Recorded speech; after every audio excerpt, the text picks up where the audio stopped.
Our guest this week grew up in Ann Arbor, Michigan, and earned a BA in Economics and Psychology from the University of Michigan, Dearborn.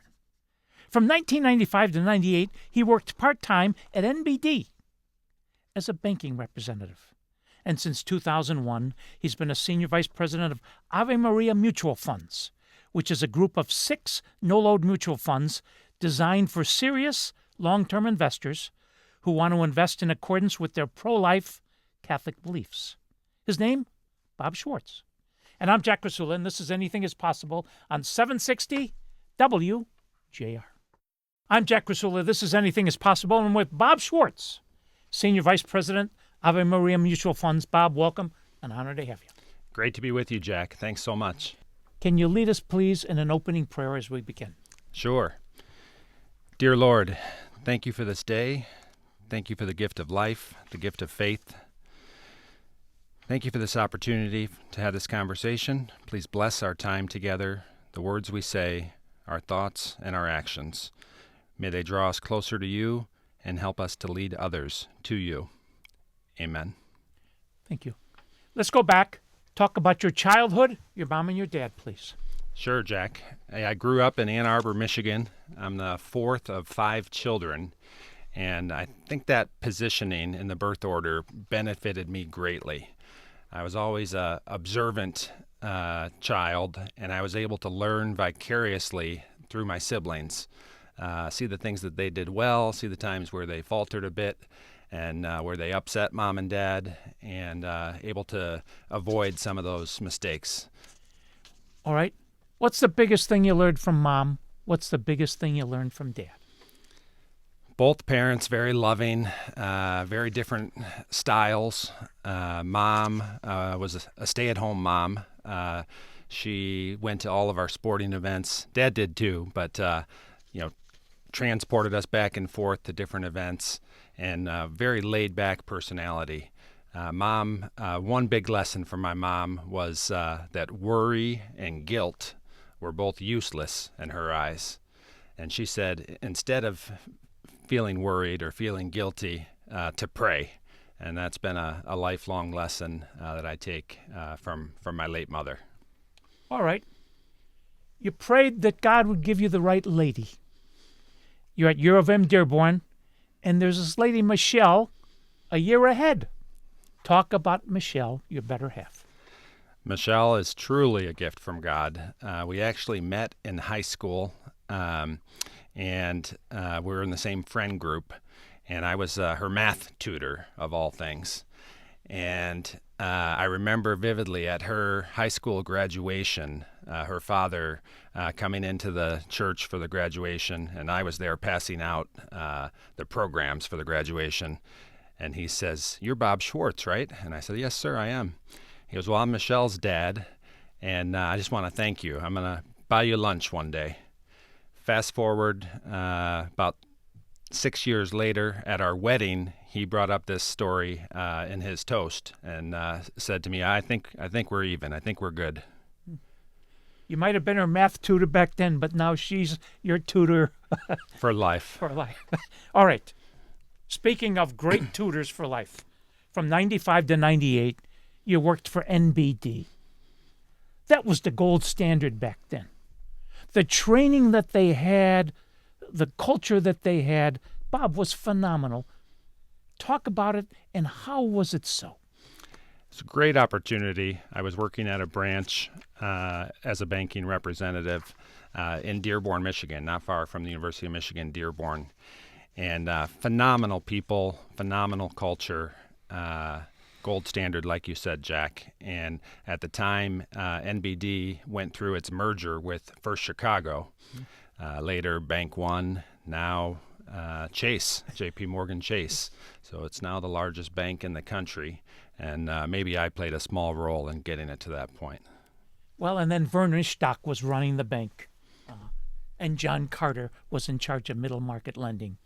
But there's so many bankers in town that got their start at NBD, and they always have great things to say about NBD.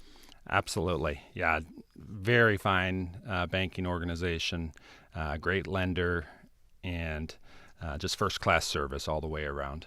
All right. Where did you get your love for sales?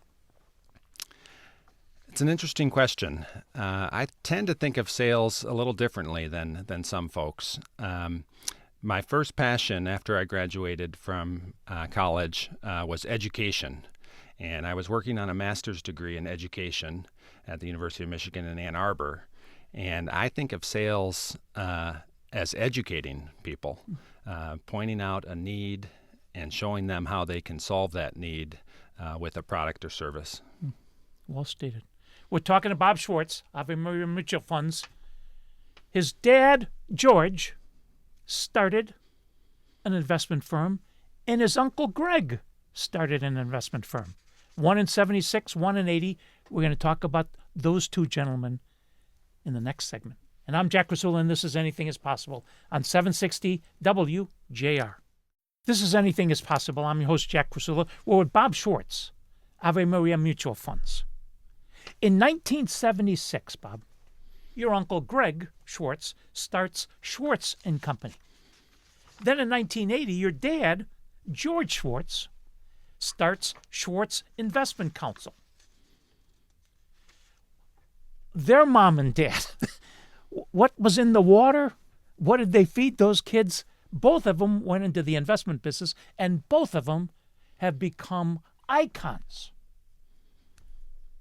How and why? Yeah, my grandparents were great role models to their 5 children and also to their 20 grandchildren. And very long time Detroit residents. My dad and my uncle grew up on Outer Drive, went to Precious Blood grade school and Catholic Central High School. Great formation across the board. And they inherited my grandpa's entrepreneurial spirit. He was a diamond tool salesman and successful in his own right. And both my Uncle Greg and my dad George followed that entrepreneurial path and started their own companies. 1980, Dad, George Schwartz, starts Schwartz Investment Counsel. How and why? He had worked at NBD before that in their trust department. He was a trust officer in Ann Arbor at a predecessor bank to NBD called National Bank and Trust. And after several years working in the trust department there, he decided to go out on his own, take that leap of faith, and start a company from scratch. And he's grown that tremendously over the last 45 years. And he continues to work daily, full-time. So at the dinner table, you and your 4 siblings, back in the 80s, what did Dad talk about at the dinner table? We talked about investing a lot, not surprisingly. So from a very early age, I learned the benefits of investing. And investing is really similar in a way like making a sacrifice. That may sound like an odd concept, but let me explain. A sacrifice of investing would be, instead of using the money that you've earned that's in your pocket to buy something or to go somewhere, you forego that opportunity. You make a sacrifice to invest that money for the future so that it would grow, so that you can do bigger and better things at some point in the future, whether it's paying for children's education, saving for retirement, making donations to the church or other causes. So in that way, that growth that you can achieve through investing, I view it as a sacrifice. All right, speaking of growing money, there's this term, the magic of compound interest. I've heard that many, many times. What is it? Absolutely, yeah. Magic of compound interest. Time is on your side when you're investing. People will ask, when's the best time to invest? And jokingly, I would say 20 years ago. Second best time to invest is right now. If you start now and you invest for a long period of time, year by year, if you average 8, 9, 10% a year in your investments, that compounding effect, it's almost magical. What's the deal if you get 8%? It's every 9 years? Yes, the rule of 72. Whatever your rate of return is, divide that into 72, and the result is the number of years that it would double. So 8% would double in 9 years. 7% would double in just a little over 10 years. So, all right. May 1st, 2001. Dad starts with a few teammates the official launch of Ave Maria Mutual Funds. Tell us about that launch. Absolutely. Yeah, pivotal date for our company's history and for my own personal history as well.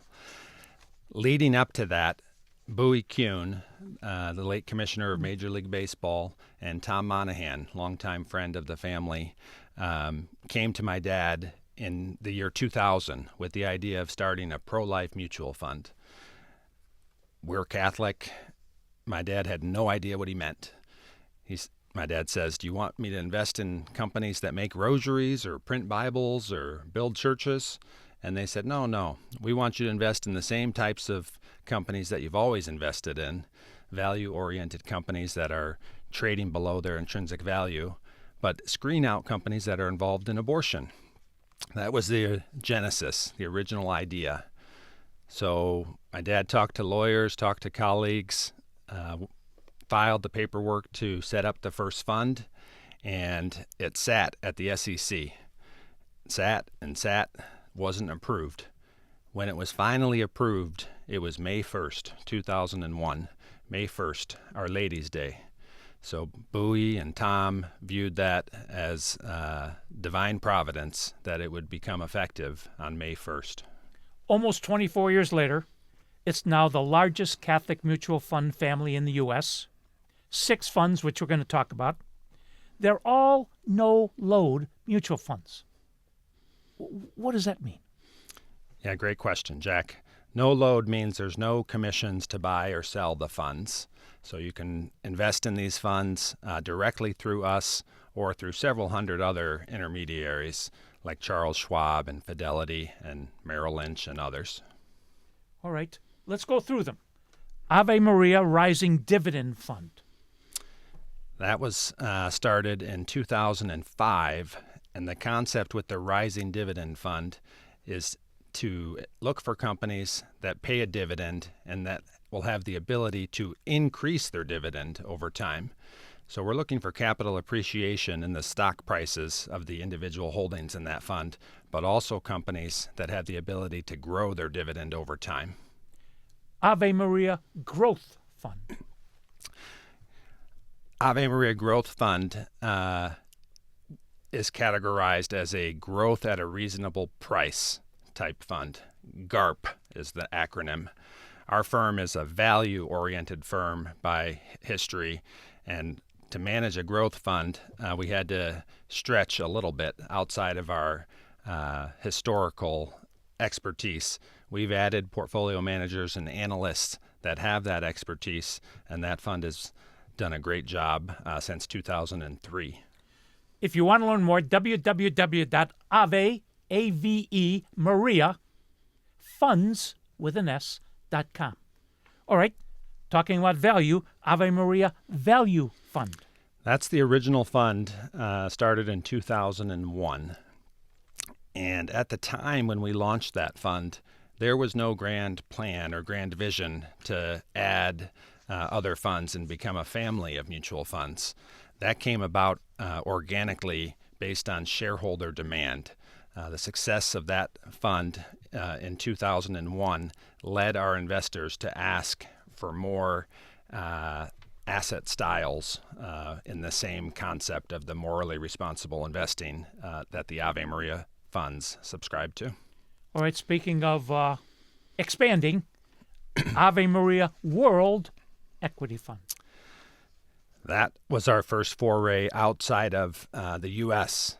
While all of our funds could hold companies that operate globally, that fund in particular is focused on companies that either operate headquartered outside of the U.S.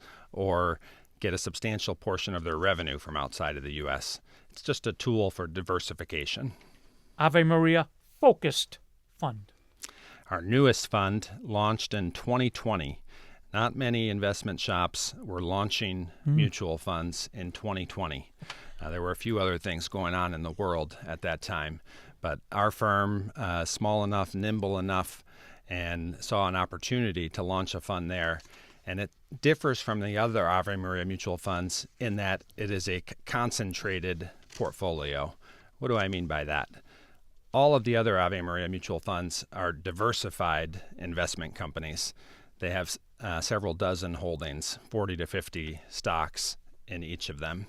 The Focus Fund has about 15 or 20, so the positions end up being larger. It ends up being a higher risk and potential higher reward portfolio. Last one, the sixth, Ave Maria Bond Fund. Very conservative bond fund, short to intermediate term bonds, and uniquely up to 20% of that fund can be invested in dividend-paying common stocks, which really works well to for the performance of that fund. It's been a very consistent performer, averaging about 3.5% since its founding in 2003. We're talking to Bob Schwartz. If you want to learn more, Ave Maria Funds with an S.com. When we come back, we're going to ask him about the moral screens. And I'm Jack Rasula, and this is Anything is Possible on 760 WJR. Welcome back to Anything is Possible. I'm your host, Jack Rasula. We're with Bob Schwartz, Ave Maria Mutual Funds. One of the big things that makes your 6 funds different is that you have moral screens, 4 of them. Please. Exactly. People ask us what makes these funds pro-life or what makes these funds Catholic, and it is the 4 moral screens. Those screens are, we screen out from investment consideration any company involved in abortion, pornography, embryonic stem cell research, or companies that contribute corporate dollars to Planned Parenthood. How do you know whether they do or not? Great question, Jack. There are commercially available screening services that we subscribe to, several of them, and then also we just do the nitty-gritty blocking and tackling and contacting companies and doing our own independent research to verify whether they're involved in those activities. You've got $3.6 billion in assets with a B. You've got over 100,000 investors, and I quote you now, Jack, we have the most committed shareholders of any mutual funds in America. Yes, for the last almost 25 years, almost every year, we've had net inflows into the funds. That means that investors have continually found our funds and invested in the funds or added to their investments in our funds. Very counter to the industry at large. The industry at large, the mutual fund industry, has been in net outflows for years, and the money that used to be invested in mutual funds has gone into exchange-traded funds, while our mutual funds have run counter to that with net inflows almost every year since our founding. All right, I say this with all due respect. First, this is a ministry for you and your teammates. All right? 2, it's $3.6 billion in assets. So you've done some things right. But with all due respect, Bob Schwartz, there's no way, performance-wise, you can compete against funds that will invest in anything. It's like you're fighting with one hand tied behind your back. We've heard that argument since our founding. And, well, let me back up. The 4 screens that I mentioned screen out about 150 companies from the S&P 500. Leaves us plenty of options to pick from. And just because they're screened out does not automatically make them good investments. There are many companies that are screened out based on our moral screens that wouldn't pass our financial screens.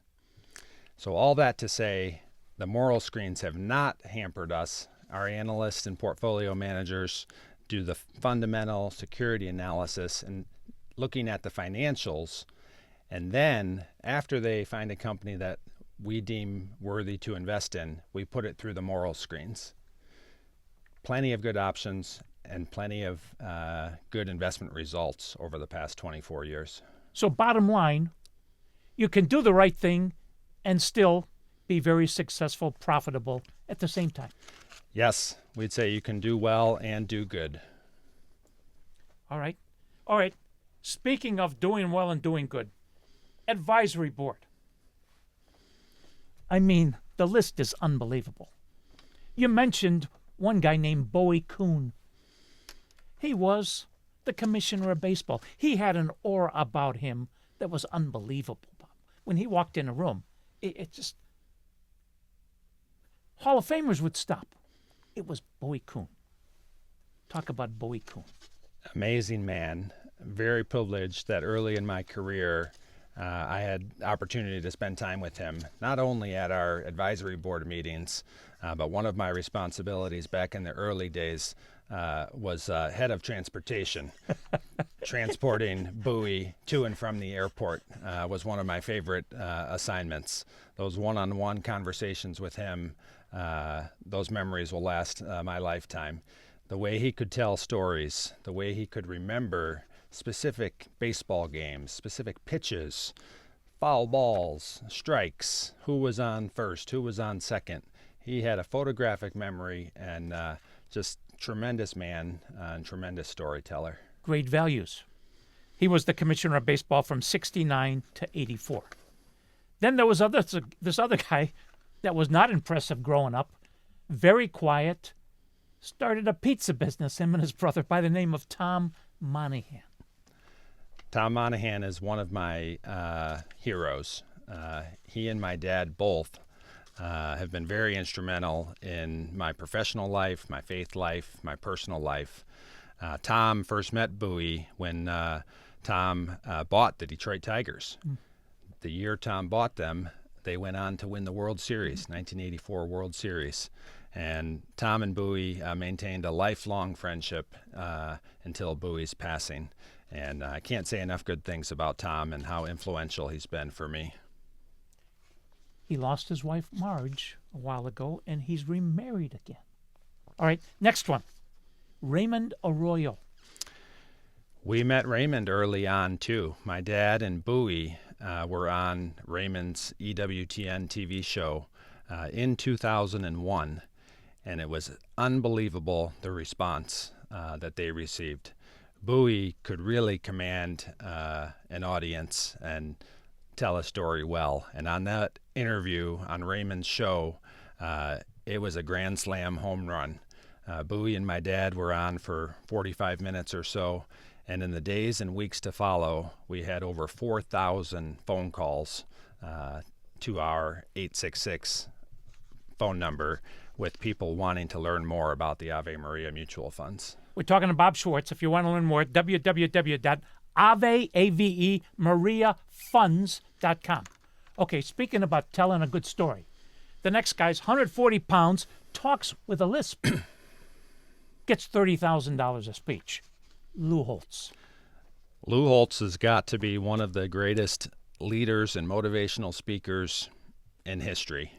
I've had the privilege of hearing him speak probably a dozen times in person. I know some of his stories. I know some of his jokes that are coming up before he says them, and I love them and laugh at them every single time. We had an opportunity to bring him here to Southeast Michigan back in 2013 for a commemorative celebration when our funds crossed $1 billion in assets. We had an event at St. John's Resort in Plymouth with almost 500 people, and he was outstanding. He's just one of the best. All right, speaking of one of the best, the next is a man that overcame an addiction to cocaine, alcohol, Larry Kudlow, Fox News. Yeah, Larry Kudlow, another amazing man. When he was going through those terrible life struggles, he hit rock bottom, almost lost his life, lost his wife, lost his job, and it was actually Bowie Kuhn and Father McCluskey that found him, rescued him, brought him into the church, and helped rehabilitate him. Obviously, God did all those things, but it was those two men that were the instruments. Speaking of wives, Callista Gingrich, Newt's wife, was ambassador to the Holy See. Now she's just becoming the ambassador, I think, to Switzerland. Callista Gingrich. She's our newest Catholic Advisory Board member and a great addition to the board. Amazing woman, very talented, and very knowledgeable on the church and church teaching. Speaking of church teaching, Dr. Scott Hahn and our own Father John Riccardo. Father Riccardo was our pastor in Plymouth, Michigan for 12 years at Our Lady of Good Counsel. And to have him on this Catholic Advisory Board is a great service to us and our shareholders. He's an amazing priest of the Archdiocese of Detroit, and we're just so blessed to have him on this Catholic Advisory Board. Scott Hahn is probably one of the people in the church in America responsible for the most conversions. He himself a convert to the faith, and brilliant theologian, biblical scholar, and just tremendous individual as well. One more. The starting quarterback for the Archdiocese of Detroit, Archbishop Vigneron. Archbishop Vigneron serves as the ecclesiastical advisor to the Catholic Advisory Board of the Ave Maria Mutual Funds. We're so grateful that he serves in that role. He's very active at our meetings in guiding us and helping us fulfill the mission. Yogi Berra, the great prognosticator, used to say the future ain't what it used to be. When we come back, we're going to ask this prognosticator about the future. And I'm Jack Rasula, and this is Anything is Possible on 760 WJR. I'm Jack Rasula. This is Anything is Possible with Bob Schwartz, Senior Vice President, Ave Maria Mutual Funds, a group of 6 no-load mutual funds designed for serious long-term investors who want to invest in accordance with their pro-life Catholic beliefs. Okay, Yogi, the future ain't what it used to be. What does 2025 look like? It's a question we get asked a lot. People are concerned about their investments. They ask, is now a good time to invest?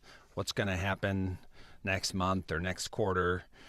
And the answer is, particularly in the short term, no one knows. I don't have a crystal ball. I can't tell you exactly where the Dow is going to be on June 30th. What I can tell you is if you're serious about investing, if you want to invest for the long term, over the course of the next 3, 5, 10 years, the market will be a lot higher than it is today. And I can say that with confidence because it's been that way throughout history. If you believe in capitalism, if you believe in the success of the United States, the market will be higher in the future. In another couple months, you celebrate 24 years of the Ave Maria Mutual Funds. So you got in right at the ground floor. Bob, what's amazed you the most? Wow. There's been a lot of amazing things in my career over the last 24 years, but I'll come back to our shareholder base. I mentioned the net inflows, but more than that, our shareholders stick with us. They don't chase past investment performance. If they learn about our funds, they buy into the mission, and they have stuck with us. Even if we've had periods where our funds have underperformed, they have not pulled their money out the way you see with a lot of other investment products. All right. What would you tell your current self, 30 years younger, today? Buy Microsoft.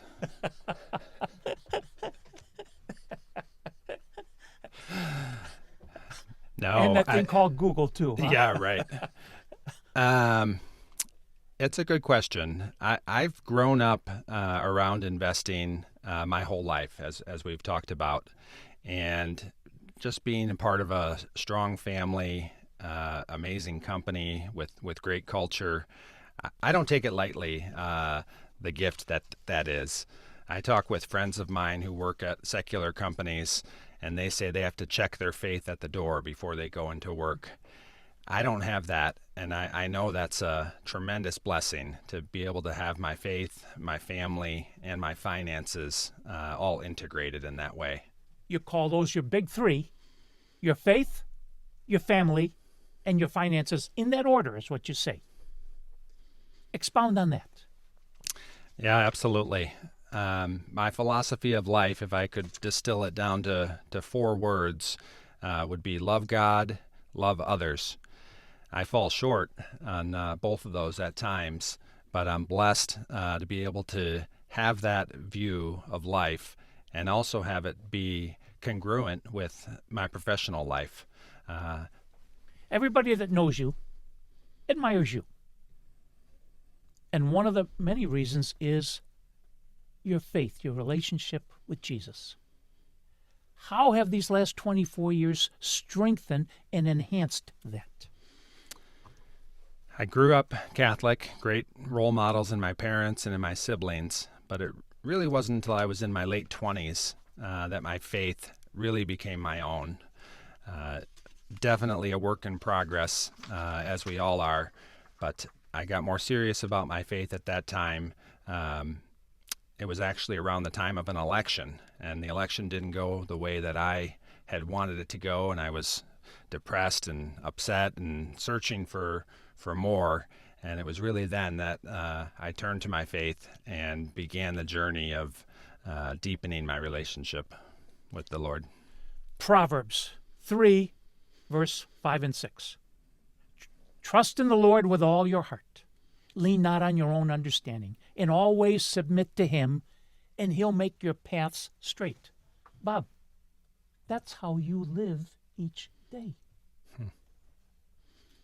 I can't trust the Lord, Bob. What do you say to that person? Well, thanks for that assessment of me, Jack. I don't think I live up to that all the time, but I certainly strive to. And what I would tell others is if your faith is not strong enough, to pray to God and ask for a stronger faith. That's the first step. All right. The saying, you can never outgive God. You've seen that over and over and over. Is it true? I agree.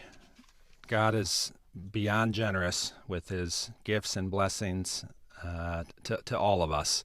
And if someone says that they're bored with their faith, or they don't believe in God, or I think they are, one, sorely mistaken, and two, if they ask for a deeper faith, if they ask for God to show them where he is and how he loves them, I don't think they'll be disappointed. Bob, as our time winds down, would you lead us in a closing prayer, please? Sure. Dear Lord, thank you for this time that we've shared together today, this conversation. Hopefully it glorified you and is part of your will, Lord. We ask you to bless each of us, our families, and our listeners as we head our ways. Amen. And Lord, be with this country. Be with this presidency. Be with all of our elected leaders, federal, state, local, townships. Thank you very, very much, Bob. Thank you. Please join us next week. Until then, I'm Jack Krasula. Thanks for listening, and make it a great week, because with God, anything is possible. Spahom.